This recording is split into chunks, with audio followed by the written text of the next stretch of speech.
Ya, assalamualaikum warahmatullahi wabarakatuh. Selamat malam sahabat Xbam, dimanapun sahabatku berada. Gimana kabarnya hari ini? Mudah-mudahan sahabatku semua dalam keadaan sehat walafiat tanpa ada masalah yang berarti baik di kehidupan pribadinya maupun kehidupan hobinya. Sahabatku, pada kesempatan kali ini saya akan coba menjawab pertanyaan dari teman. Jadi ini pertanyaan langsung, cuma memang sekalian takutnya ada pertanyaan-pertanyaan yang belum terjawab dari sahabatku semua di tempat masing-masing. Jadi ini sekalian mewakili jawaban itu.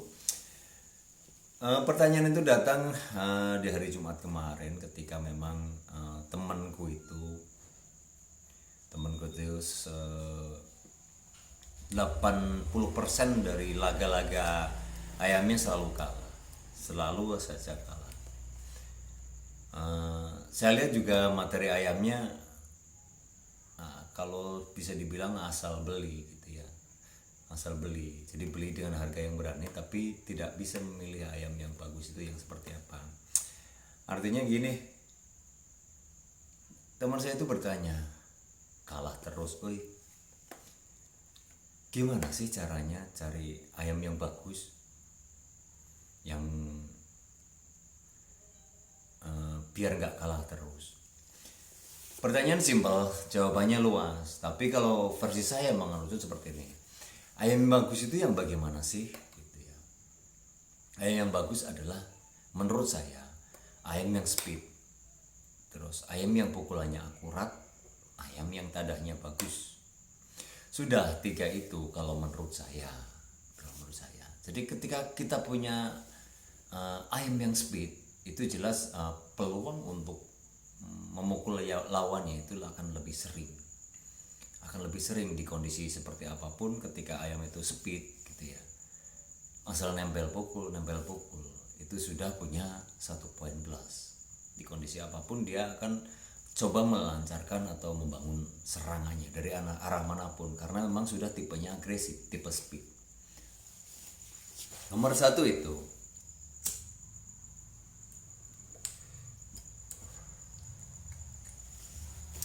Terus yang selanjutnya, ayam punya sasaran pukulan yang tepat. Jadi arah pukulnya tepat. Jadi dengan modal pertama punya speed yang bagus gitu ya, terus punya arah pukulan yang tepat, itu jelas mana speed, mana punya arah pukulan yang tepat. Kan ada ayam yang kelihatannya mukulnya besar, ternyata didominasi besarnya oleh kepakan sayapnya. Ada juga ayam yang pukulannya terlihat besar gitu ya, nakutin, tapi nggak ngefek ke lawannya karena memang pukulannya itu walaupun besar ngacak gitu sob. Jadi kadang-kadang mengenai sesuatu yang buat ayam itu nggak merasa kesakitan gitu. Jadi beda lagi ketika ayam punya pukulan yang akurat, yang tepat gitu. Jadi ketika memukul lawan itu cenderung ke area-area yang memang sensitif di ayam, seperti daerah kepala, batang, terus daerah antara pundak gitu, terus daerah antara tonggong, itu bahasa Indonesianya apa? Punggung. Itu daerah-daerah sensitif kalau menurut saya sih. Jadi dengan beberapa pukulan biasanya ayam tersebut ketika tadahnya kurang bagus akan robah pola permainannya dan akan menurunkan mentalnya. Makanya ayam yang baik menurut saya itu ya speed, terus arah pukulannya tepat, terus yang ketiga tadahnya bagus. Nah, tadah bagus itu ditunjang oleh pengalaman dan tulangan sob. Jadi kalau beli ayam itu yang jelas nomor satu yang kita raba itu ya tulangannya, tulangan rapi, terus struktur tulangannya padat sob. Jadi tulangan yang rapi itu di setiap sambungan, baik di sambungan kepala, terus di sambungan di antara leher-lehernya, tulang-tulang lehernya, terus pulang antara leher ke pundak, terus antara dada, terus antara tulang empuknya itu, tulang di dekat buangan itu kan ada tulang empuk ya. Itu yang penting itu kuat, rapi gitu. Kalau sambungannya sudah rapi, terus selanjutnya tulangan padat. Tulangan padat itu mencirikannya gimana? Jadi ayam itu terasa berat, sob. Terasa berat. Ketika kita angkat itu beratnya memang melebihi porsinya. Jadi ayam ukuran 3 seharusnya rata-rata beratnya segini, ayam ini beda. Jadi padat karena padat tulangannya itu beratnya. Jadi itu faktor tanda itu. Terus kedua selanjutnya pengalaman. Nah, untuk pengalaman kita bisa didik, sob. Bisa didik. Jadi ayam tadah itu modal utamanya tulangannya rapih dan padat.